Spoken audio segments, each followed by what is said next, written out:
Efendim konser öncesi Türk Halk Müziği sanatçısı Sayın Canan Çal'la birlikteyiz.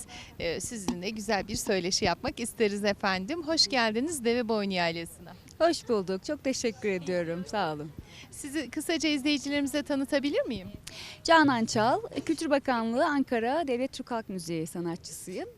Bugün Akşehir'deyiz, Konya'dayız. Muhteşem bir atmosfer, muhteşem bir ortam. Bol oksijenli şarkılarımızı, türkülerimizi söylemeye geldik. İnşallah eğleneceğiz hep beraber.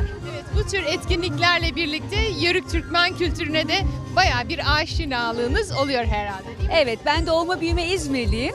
Dolayısıyla Ege kültürüne, o Yörük kültürüne fazlasıyla hakimim. Çok da seviyorum Ege türkülerini söylemeyi. Bugün de Akşehir'e özel bir repertuarla geldim. Hep beraber türkülerimizi söyleyeceğiz inşallah. Evet efendim, onun dışında çalışmalarınızla ilgili bilgi alalım. Neler yapıyorsunuz? Şu an yoğun bir konser temposu içindeyiz. Malum festivaller, şölenler zamanı. Geçen hafta Ordu'daydım, bugün Konya'dayım. Türkiye'mizin dört bir köşesini dolaşıyoruz. Çok keyifli geçiyor. Umarım böyle güzel etkinliklerde buluşmaya devam ederiz dinleyicilerimizle, sevenlerimizle. Cemile'min gezdi dağlar meşeli imanım.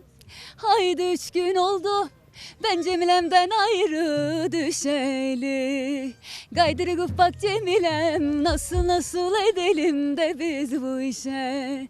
Nikahımızı kıysın ünden gelin hocam emişe. Tadımlık olsun, devamı sahnede. Çok teşekkür ediyoruz. Sizi sahnenize uğurluyoruz. Kolaylıklar diliyoruz. Sağ olun. Sevgiler, selamlar, hoşça kalın.